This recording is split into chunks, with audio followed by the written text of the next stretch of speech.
తెలంగాణ మాజీ ముఖ్యమంత్రి బిఎస్ఆర్ అధినేత కేసీఆర్ ఏడాది గ్యాప్ తర్వాత అసెంబ్లీకి వచ్చేందుకు సిద్ధమయ్యారనే వార్త బిఎస్ఆర్ క్యాడర్ లో మంచి జోష్ నింపింది. అవును, మీరు వింటుంది నిజమే. ఈ నెల 12వ తేదీ నుండి జరగబోతున్న తెలంగాణ అసెంబ్లీ బడ్జెట్ సమావేశాలకు హాజరయ్యేందుకు కేసీఆర్ నిర్ణయించుకున్నారట. సరిగ్గా ఏడాది క్రితం బడ్జెట్ సమావేశాలకు అసెంబ్లీకి వచ్చినా అది ఒక్కరోజే. అలా బడ్జెట్ అవ్వగానే ఇలా మీడియా పాయింట్ లో మాట్లాడి వెళ్లిపోయారు. అలా మొదలు ఆ తర్వాత అసెంబ్లీ వైపు కన్నెత్తి చూడలేదు గులాబీ బాస్. కానీ ఈసారి అలా కాదట. అది కొత్త ప్రభుత్వం కాబట్టి వదిలేశాం. ఇప్పుడు అలా కాదు. గులాబీ గట్టి దెబ్బ ఎలా ఉంటుందో చూపిస్తామంటున్నారంట కేసీఆర్. తాజాగా కేబినెట్ నిర్ణయంతో అసెంబ్లీ సమావేశాల తేదీ ఖరారైంది. ఈ నెల 12 నుండి 27వ తేదీ వరకు అసెంబ్లీ బడ్జెట్ సమావేశాలు జరగబోతున్నాయి. ఈ నేపథ్యంలో సమావేశాల మొదటి రోజు నుండే ఈసారి కేసీఆర్ హాజరు కాబోతున్నారని సన్నిహితులు చెప్పేశారట. గత ఏడాది బడ్జెట్ అవ్వగానే రావడం కూడా కాకుండా ఈసారి బడ్జెట్ లో లోపాలు, కేటాయింపులు ఎత్తి చూపడంతో పాటు పెండింగ్ ప్రాజెక్టుల మొదలు 6 గ్యారంటీల వరకు అసెంబ్లీలోనే రేవంత్ రెడ్డి ప్రభుత్వానికి చుక్కలు చూపించాలని ఫిక్స్ అయ్యారట కేసీఆర్.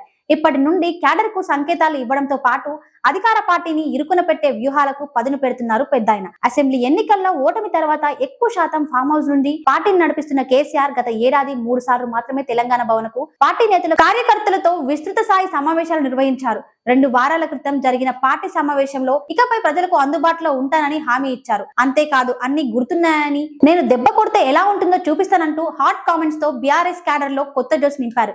అలా దాదాపు తక్కువ సందర్భాల్లో మాత్రమే బయటకు వస్తూ అరుదుగా మాత్రమే మాట్లాడుతున్న కేసీఆర్ పై గత కొంతకాలంగా అధికార కాంగ్రెస్ గట్టిగానే కౌంటర్ ఇస్తుంది. దమ్ముంటే అసెంబ్లీకి వచ్చి మాట్లాడు కేసీఆర్ అంటూ ఆ పార్టీ మంత్రులు బహిరంగంగా సవాలు విసురుతున్నారు. ఎవరు ఇంతలా టార్గెట్ చేసినా వ్యూహాత్మకంగా మౌనం వహించిన కేసీఆర్ ఇప్పుడు అసెంబ్లీకి వెళ్లాల్సిన టైం వచ్చిందని ఫిక్స్ అయ్యారట. 6 గ్యారంటీల అమల్లోనూ రేవంత్ రెడ్డి ప్రభుత్వం ఇబ్బందులు ఎదుర్కొంటుంది. పథకాల అమలు ప్రారంభించిన లబ్ధిదారుల నుండి విమర్శలు వస్తున్నాయి. నిరుద్యోగుల ఆందోళనలు, రైతుల సాగునీటి కష్టాలు, ఆర్థిక భారంతో రైతు ఆత్మహత్యలు, ముందుకు సాగని సాగునీటి ప్రాజెక్టులు, ఇలా వీటికి తోడు రేవంత్ రెడ్డి అధికారంలోకి వచ్చేందుకు ఇచ్చిన 420 హామీలు, ఇలా ఇవన్నీ నిలదీయాల్సిన సమయం ఇదేనని భావించిన గులాబీ బాస్ రాబోయే అసెంబ్లీ సమావేశాలకు వేగంగా దూసుకుపోయారట. ఇదిలా ఉంటే కేసీఆర్ అసెంబ్లీకి రావట్లేదంటూ హైకోర్టులో ఇప్పటికే పిటిషన్ దాఖలైంది. అనర్హత వేటు కూడా పడుతోంది.